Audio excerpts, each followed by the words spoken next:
সবুজ শিল্পে ভরপুর ঐতিহ্যের গাজীপুর। জানলো কাঁঠাল এবং পেয়ারার জন্য বিখ্যাত গাজীপুর জেলাটি যেমন সবুজ এবং শিল্প দিয়ে ভরা, ঠিক তেমনি ভাবে আমিও আপনার জীবন সঙ্গিনী হিসেবে হতে চাই সেরা। আমি আমার ভালোবাসার অনুভূতিগুলোকে দেশের সর্বপ্রথম ভাস্কর্য জাগ্রত চৌরাঙ্গীর মতো আপনার মনে সাজিয়ে রাখতে চাই। তুরাগ নদীর তীরে বিশ্ব ইজতেমায় যেমন বিশ্বের সকল জায়গা থেকে হাজার হাজার মানুষ ছুটে আসে, ঠিক তেমনি ভাবে আমিও আমার ভালোবাসায় আপনার কাছে ছুটে আসতে চাই। প্লিজ আপনি আমার মনটাকে গাজীপুরের ঐতিহ্যবাহী ভাঙ্গা ব্রিজটার মতো ভেঙে দিয়েন না।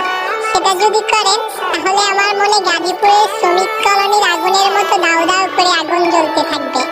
ভাওয়াল রিসোর্টের সমস্ত পানি ঢাললেও যে আগুন নিভবে না। বিশ্বাস করেন, আমি কখনোই আপনার মনটাকে নিয়ে শহীদ বরকত স্টেডিয়ামের মতো করে খেলা করব না।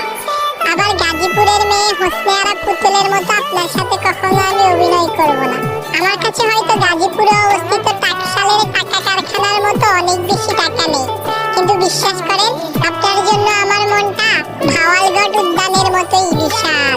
গাজীপুরের ছেলে রাসেল ভাই যেমন ভালোবেসে নেহা ভাবিকে বিয়ে করে আপন করে নিয়েছে, ঠিক তেমনি ভাবে আমিও আপনাকে ভালোবেসে আপন করে পেতে চাই। আমি আপনার হাতে হাত রেখে গাজীপুরে অবস্থিত সাফারি পার্কের সকল সৌন্দর্য ঘুরে বেড়াতে চাই। আপনার কোলে মাথা রেখে নৌকায় চড়ে আমি বেলাই বিল ঘুরতে চাই। গাজীপুরের ইতিহাস, ঐতিহ্য আর সৌন্দর্যের কথা বললে যেমন কখনো শেষ হবে না, ঠিক তেমনি ভাবে আপনার জন্য আমার ভালোবাসাও কখনো শেষ হবে না।